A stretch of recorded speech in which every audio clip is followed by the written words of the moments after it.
Sunday, January 7, 2024, 1:56 p.m. Didman's Vlog 2024, episode 95. Litany of Complaint.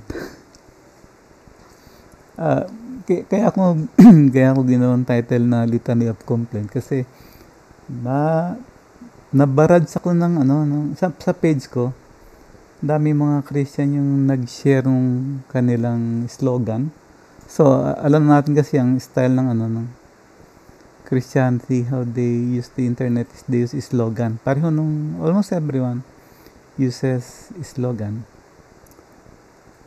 Ang nakakatuwa kasi slogan nga pero puro complaint, litany of complaint.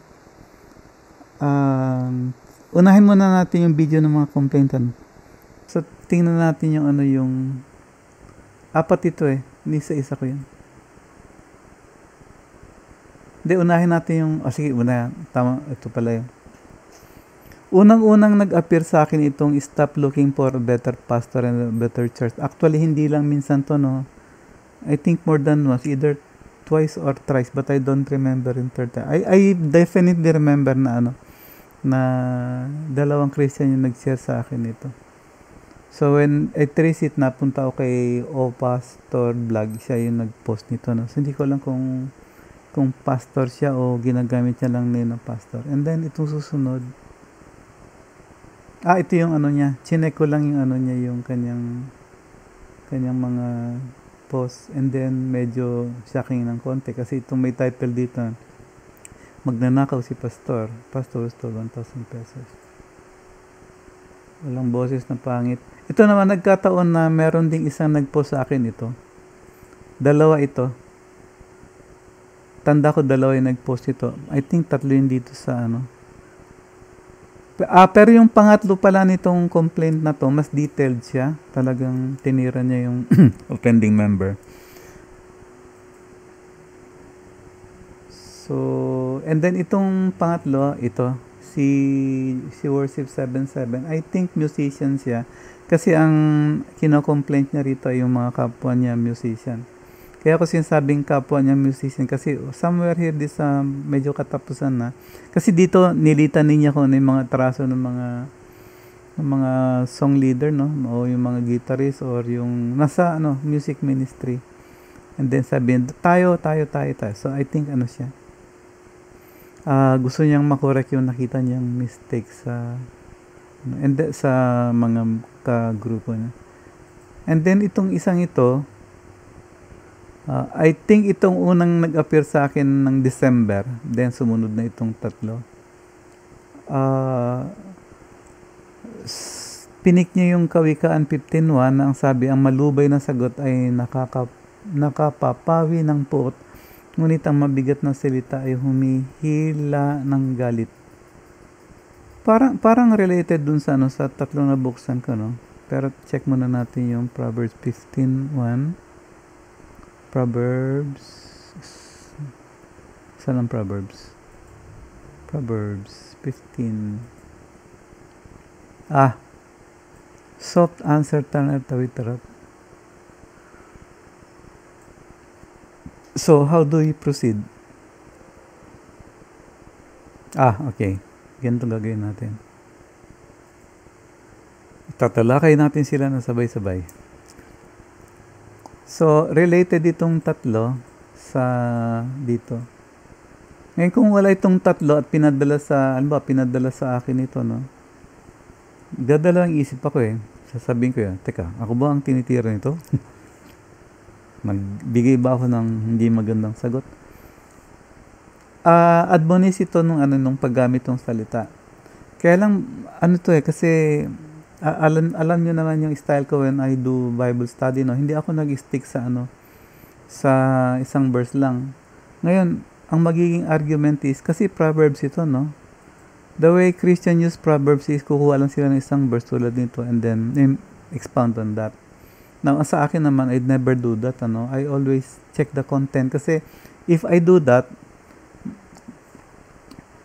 kung content, isasama mo yung content, that means itong mga verse after ng 15:1 and then verse before ng 15:1,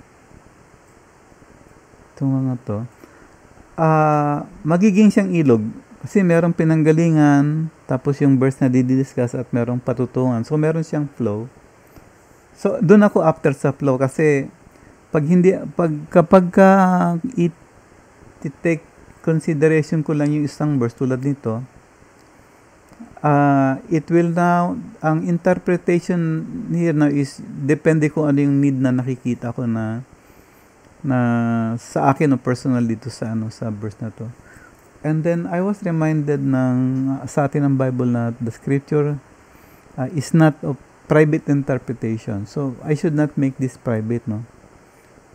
Na susuluhin ko yung Biblia. Titingnan ko rito kung ano yung tinutukoy ng Biblia so that one way or another, hindi ko magagamit ng Bible sa way na hindi naman in-intend ng Holy Spirit. Okay, so ngayon, kaya bakit ko sinasabi na na related itong tatlong frame na to sa hindi kasama to. Itong dalawa lang. Pero itong dalawa, tatlo yung nakita ko, and then itong video to, dalawa yung yung nakita ko nag-appear sa aking page. Okay, punta tayo dito sa picture na to. Stop looking for a better pastor and a better church. Start making yourself a better member, then you can see the difference. So apparently, pastor na, i-consider natin na pastor siya, no? Kasi because the message is from the pastor papunta dun sa mga member. Now, pagdating sa reality ng church, hindi pa ako nakakita ng mga member na naghahanap ng ibang church o ibang pastor para ipalit dun sa kanilang pastor. But I saw this dun sa church board na they don't like the pastor, sinipa nila. So it was a sad experience to me, for me, na makita ko na someone who has been faithful in yung kanyang paglilingkod sa Panginoon bigla lang masisipa. But it happens. But as for the member, wala akong nakikita based on my experience, wala akong nakikita. Kasi ang tingin ko ito personal opinion ko to, ang mga member, they don't care kung ang pastor nila ay na-open sila hindi, kasi most of the times kapag ang isang Christian ay attend ng church, mas gusto niya yung teaching na siya i-correct kaysa siya i-baby, kasi mahirap yung i-baby ka ng pastor mo and then all of a sudden bigla ka na lang matutumba. So better na yung may mga warning Now, if totoo ito, kung totoo man ito, palagi ko, speaking to sa point of view ng mga pastor, na they think na somehow nag-fail sila dun sa kanilang preaching duty or ministry na kapag ka merong absent na member, hindi mo ma-verify because of sickness or work, ang nasa isip nila, siguro naghahanap to ng better pastor and better church. So, meron siyang fear. Dito ngayon papasok yung ating favorite topic, yung sa obedience. Once ang pastor ay nagtuturo ng obedience, hindi niya magiging problema ito. Kasi pagka tinayo mo sa pundasyon ng pagsunod sa Diyos ang member mo, nakatayo sila sa matibay na pundasyon. Kasi ang pagsunod, ang pundasyon niyan ay yung kautusan at saka si Kristo. Yung kautusan pag binasa niyo yung Old Testament at si Kristo pag binasa niyo yung Testament. Hindi mo pwedeng paghiwalayin yan. Okay, kasi yung sa Old Testament ang bida doon ay yung tatay at sa New Testament ang bida doon ay yung anak. So si Jehovah ang nasa Old Testament and then si Christ yung nasa New Testament. Pareho sila ng opisina ng head pastor. High priest, yung big boss ng temple.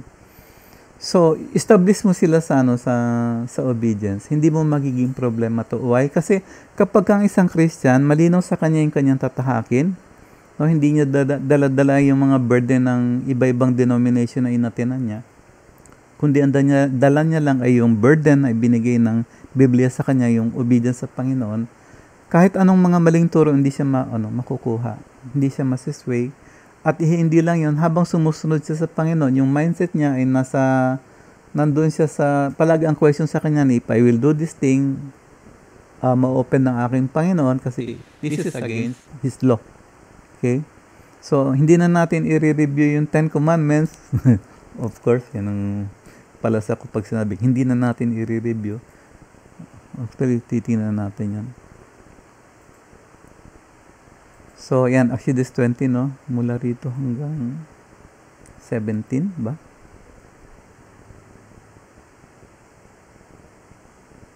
Tama, hanggang 17. So, ito lang yung 10 Commandments. So, yung first 5, ito yung relasyon natin sa Panginoon na kung saan tayo ay naligtas at kung saan ay inatasan tayo ng Panginoon na ituro yung kanyang itong aral ng kaligtasan through the 10 Commandments sa mga anak. And then, pagka natanggap nila ito, i-honor nila yung parents nila. And then, from 6 to 7, ito yung magiging conduct naman ng Christian dun sa kanyang kapwa, sa others. So, conduct with God, relationship with God, and conduct with men, relations with men.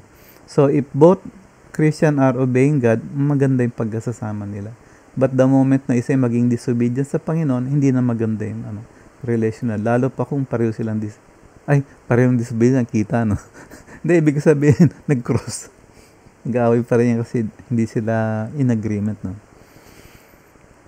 Sige, ganito na nga. Pagka pareho sila nagkasala, hindi na correct yung kanilang relationship sa Panginoon. Kaya tingnan nyo, no? Pag sinabi rito, start making yourself a better member, then you can see the difference. Kung meron mang problema na inisip ng pastor na gano'n, he cannot blame yung victim. Kasi ang member, pag yan naturuan ng mali, siya? Makasalanan ba siya? Hindi. Biktima siya ng wrong doctrine. So, hindi mo pwedeng dikdikin itong biktima. Ang best na mo rito is check kung saan ka nagkamali, then i-correct mo din, ituro mo sa member to make them stand dun sa in the presence of God.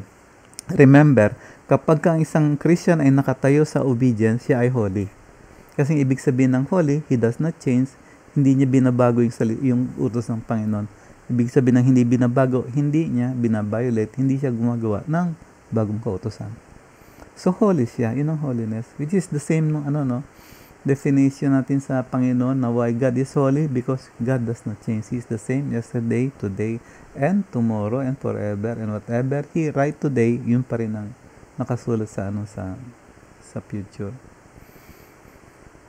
Tapos sabihin niyo sa akin, sabi mo, heaven and earth shall pass away, but my word shall not pass away. So in temple, nag-pass away. Yeah, nag-pass away, di ba? Ano yung unang temple? Yung with water. So ano yung sumunod ng temple? Yung altar. Nagpasay doon, naging tabernacle. Tapos naging first temple, yung Solomon. Then naging second temple, yung temple ni Herod.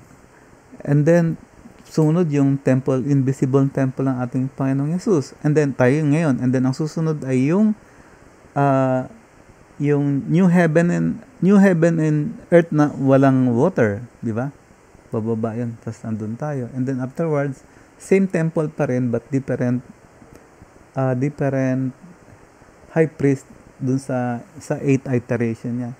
So it pass away, di ba? Nagpa-pass. Wala na yan. Ito na yan. So nag-i-improve. Yan yun. You cannot blame yung member. If you are a pastor and then you cannot blame your member. Blame yourself. Ano ba ang tinuturo mo? You cannot blame us, kami mga member, because we only take things from what you feed us. So if you feed us wrong, we will do wrong things. If you feed us right, we will do right things. And then itong sumunod, hindi natin titingnan itong pasok na ako si pastor. Dito yan. Video, yan, ito naman nag-complain naman sa mga musicians. So hindi ko i-play, no? Panoorin nyo na lang. Makikita nyo naman si Worship 77. Kasi ang title is Musicians, Be Careful, Frontliner kayo. So, ang comment niya rito, yung mga musician na after nila mag-worship service, pumupunta sa likod and then they do their own thing, nag-ano rin sila. Actually, sabi niya, nasa phone or not doing anything. Hindi nag-worship. So, also worship. Now, I don't know kung siguro problema ito sa church niya dahil nakita niya to sa church niya. And then the other churches, hindi naman to problema. No? Kasi, ang kadalasan kasing style ng mga Christian worship na nagko-concentrate sa music is 30 minutes yung singing. Nakakapagod yun. Biro mo yung guitarist, magtutugis siya 30 minutes, yung drummer, ganun din. After ng worship service, wala ka nang magagawa, magpapahinga talaga mag-unwind dyan. Kung ang pag-unwind nila is by playing games sa computer or wala ka na doon. Kasi naggawa na nila yung ministry nila. And then don't blame them na bakit hindi sila upo doon? Kahit umupo sila doon sa to listen to the message, pagod sila, hindi papasok yung message sa tenga nila. Okay? Kaya nga minsan ang message is nire-retain lang ng 30 minutes kasi pag sumobra sa 30 minutes, pag pagod na yung nakikinig, hindi na nila tinatanggap yung iba, nag-overflow na yung naririnig nila, hindi na re-register. At ang nare-register lang ko ang kadalasan ay yung joke at saka yung magagandang music.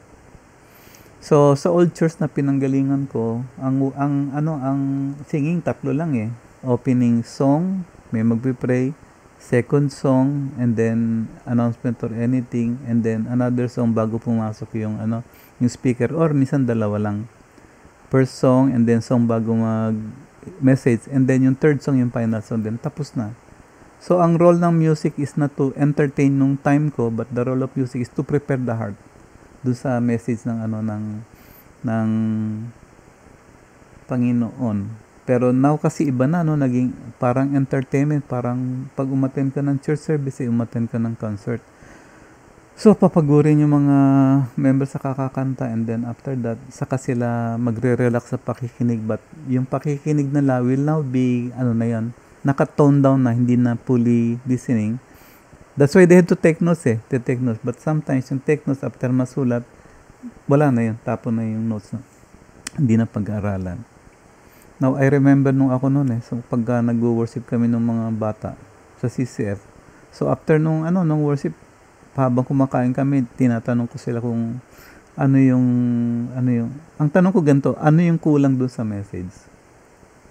O ano yung hindi dapat diniscuss? O yung insight na, totoo ba yan? Mga ganun. So, with that, re-reinforce yung message habang kumakain. So, never complain. Kasi nga ito yung verse na gusto kong, check ko muna kung napindot ko yung record Okay, 20 minutes na raw, so meron pa tayong 10 minutes. So, dito ngayon pumapasok itong ang malubay na sagot. So, meron nag-complain, ba? So, sinagot ba natin hindi. Sinagot lang natin ng malumanay. And then, tingnan natin ngayon yung 15.1. Ito yung dapat natin maging guidance. So, sabi ko, mas importante na na makita natin kung ano yung pinag-uusapan. Proverbs. Bakit kinakailang tingnan mo yung susunod? Okay, tingnan muna natin yung susunod. A soft answer turneth away wrath, but grievous words stir up anger. Then the tongue of the wise useth knowledge aright, but the mouth of fools poureth out foolishness. The eyes of the Lord are in every place, beholding the evil and the good. A wholesome tongue, a tree of life, but perverseness therein, a breach in the spirit. A fool despised his father's instruction, but he that regardeth reproof is prudent. In the house, medyo malayo na ito yung, in the house of righteous much treasure, but in the revenue of the wicked is trouble. So, medyo nag-switch na, nag-iba na ng flow yung tubig dyan, so hindi na natin But anyway, related pa rin yan. So, titingnan natin ano ang makikita natin na central theme dito sa verse 1, sa 15.1 na ating pinopokus. It is about words, salita. So, salita ka ng malumanay, hindi magagalit ang kausap mo. Salita ka ng mabigat, mag-aaway kayo. Okay? So, ngayon, kapag ikaw ngayon ay wise, yung salita mo na gagamitin sa verse 1 is right knowledge. Minsan kasi pag meron tayong napupunan because of the knowledge we have. But however, yung knowledge na yan, remember that is knowledge, and then sa atin, ang learning kasi sa atin, tatlo. Knowledge, wisdom, understanding. Knowledge, understanding, wisdom. So, knowledge is the accumulation of anything that we should know. Understanding is how are we going to use that knowledge, if we will. If our understanding is wrong, we will use that knowledge wrongly. But if our understanding is right, we will use that knowledge rightly. And then, yung use ng knowledge na will give us wisdom. So, ang wisdom natin ay makikita how correctly we use that knowledge. Yun ang wisdom. Pag kasi ang fools, they use knowledge in a wrong way. So, naging foolishness na fool. So, related pa rin sa verse 1. And then, bakit tayo maingat sa ating pagsasalita? Because of the Lord. Kasi nakatingin siya, nakikita niya yung ating. Ito yung testimony. Ito yung sinasabi natin na ang testimony natin ay yung pagsunod natin sa kautusan, hindi yung napalo ko ng Panginoon kasi gumawa ako ng kasalanan. Hindi yun. Ang testimony natin ay sinusunod ko ang Panginoon at maayos ang aking buhay. In every place, beholding the evil and the good. So, kung ang knowledge mo is wrong understanding, evil. But if your knowledge has good, correct understanding, you have wisdom. And then, kapag meron kang ganitong klase yung good understanding, wholesome ang tongue mo. Magiging, turn it away, wrath. Tree of life. Kasi ang wrath, di ba, is murder, Sabi sa akin. Pagalit ka, murder yan. So, ang buhay ang life. Pero kung naman, kung hindi wholesome, kung grievous ang mo, gulo talaga, breach Away talaga yan. Ano ba yung breach? Fracture. Sira ang samahan. Okay? So, anong admonition sa atin? Ikaw ay full kapag yung instruction ng Ama sa Langit ay dinidespise mo. Iniscorn ayaw mo. Gusto mo, hindi. Nagkamali sila Dapat mag-worship sila ng matino. Hindi sila nag-worship ng matino. Ito yung kasalanan. Dapat gano'n. So, yan. He that regardeth reproof is prudent. So, kapag maayos yung iyong pagsasalita, yung kausap mo, i-regard niya yung reproof. Okay? Ngayon, tingnan natin yung Proverbs 14, yung mga last few verses. Basahin natin yung pabalik. So, it speak about the king's favor, and he speak about righteousness, speaks about wisdom, and then speak about wickedness.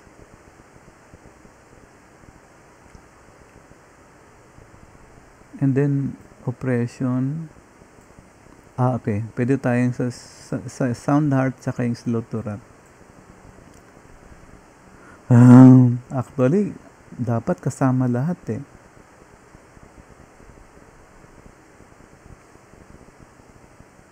Okay. So dito sa 15:1, it involves yung king. Tingnan niyo, a king's favor toward a wise servant. So kung wise servant ka, yung word mo is soft. Now remember kung bakit ang emphasis ko previous book, left arrow. Hindi.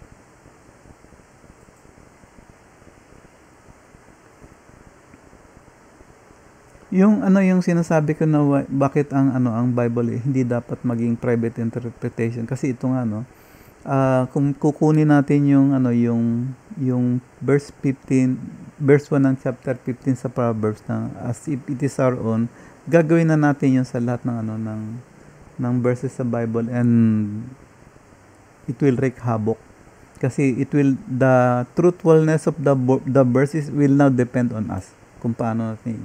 It now depends on us. It does not depend ngayon sa Holy Spirit or sa God or dun sa the purpose of why the Bible is written. Okay, at saka isa pa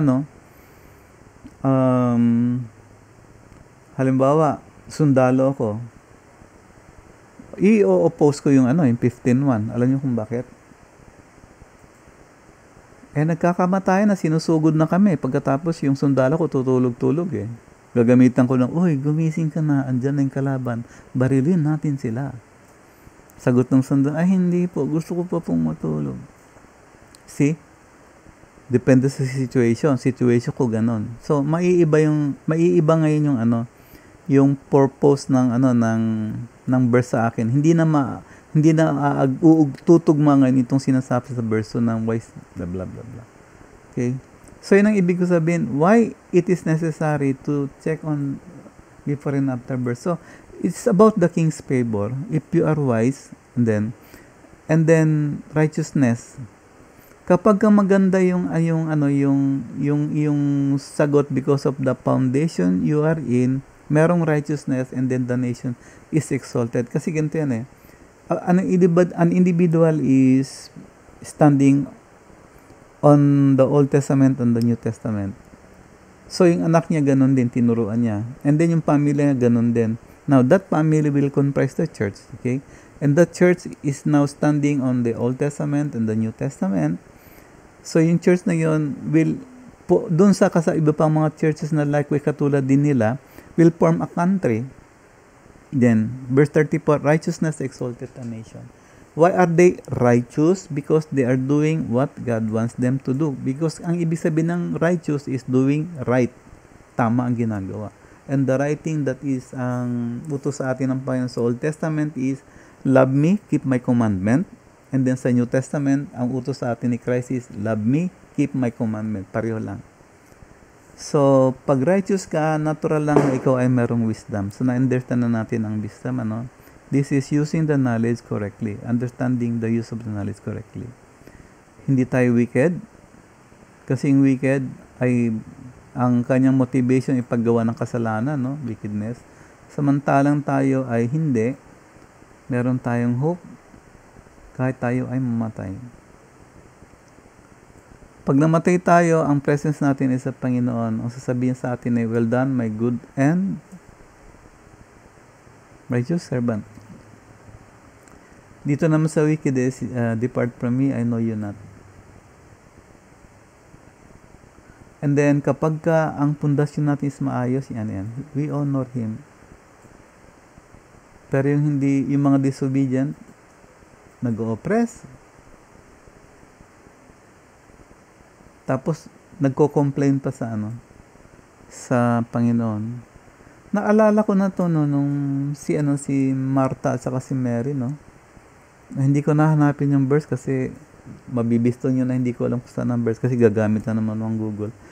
So, dumating ang Panginoon, binuhay niya si Lazarus, and then nag-Bible study sila. So, si Mary nandoon, then si Martha nasa labas nagluluto ng pagkain. Now, both of them are doing, ministry sa Lord. One is listening and the one is cooking for the Lord. So, none of them is bad, but preferably one is best. Yung isa is better, but better is the enemy of good and best. So, nag-complain siya, tulad nung nakita natin na complaining Christian, Sabi niya, Panginoon, ako na lang yung ayaw, palabasin si Mary, tulungan ako, ang daming trabaho. Pero sabi ng Panginoon, pinili ni Mary yung best. Why? So, private interpretation ng mga Christian marami because daw nag-work nga si Mary sa Panginoon pero busy siya, and then si Martha sa Lord pero busy siya. Actually, nasa interpretation natin ng deeds of the law at saka yung obedience to the law. So, makikita natin si Mary is obedient to the law because he listened dun sa sinasabi ng Panginoon. So, he is obedient, he listened, and then he obeyed. Samantalang si Martha is yung sa deeds of the law. Kasi sa kanya, because may bisita, ito ang law na dapat kong gawin. Kinakailang pakainin ko ang bisita. Pero ang bisita ay ang Panginoon. You do not have to feed God. Hindi ka kinakailang maglingkod sa Diyos. Ang kailangan ng Diyos ay obedience. Yung upo ka sa kanyang paanan, pakikinggan mo kung ano instruction niya, and then you follow that instruction. Hindi yung, so makikita natin sa ano sa church life, ano, why are there so many activities sa church? Because they believe na the more they are busy sa ano sa church requirement, they are pleasing God. But the more they do that, they are only doing the deeds of the law. What is required for them pag merong bisita. So God is a visitor to them. Pero yung ano, yung mga listener to yung mga obedient, alam nila na dumating ang Panginoon kasi God has something important to say. Therefore, they have to listen to it para pag alis ng Diyos, then they can obey what God instructed, ano. As for those busy person, dumating ang Diyos, nag-serve sila sa Panginoon, pag alis ng Panginoon, ko-complain sila. Yeah, hindi sila check time.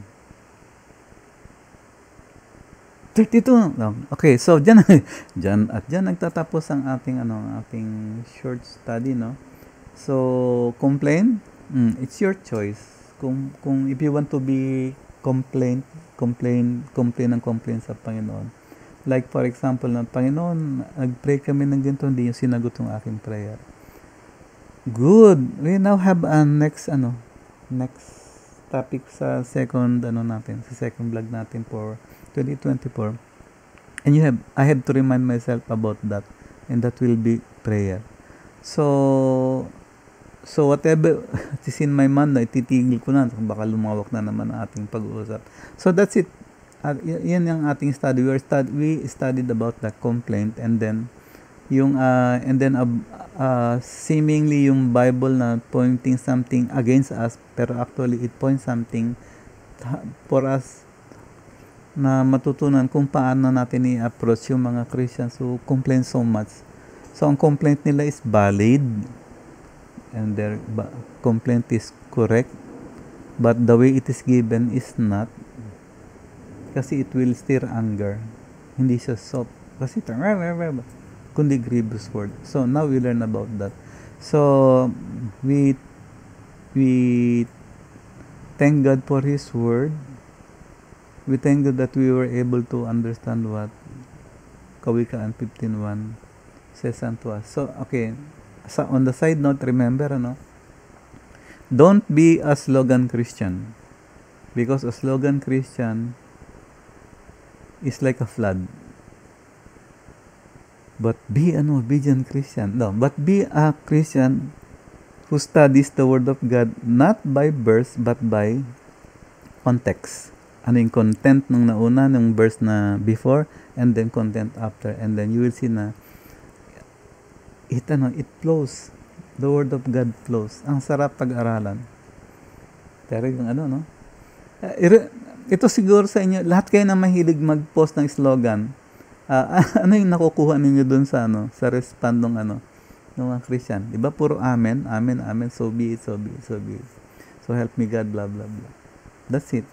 Wala man lang mag-comment na, teka muna, bakit nilagay mo? Inaway mo ba ako? Or, okay, kapatid, ano bang gusto mo sabihin tungkol dyan? So tell us, ano ang message mo?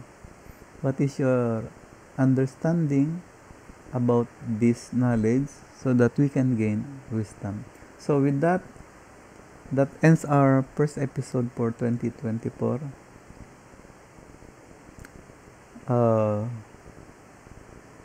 Okay, 35:53. So bye for now.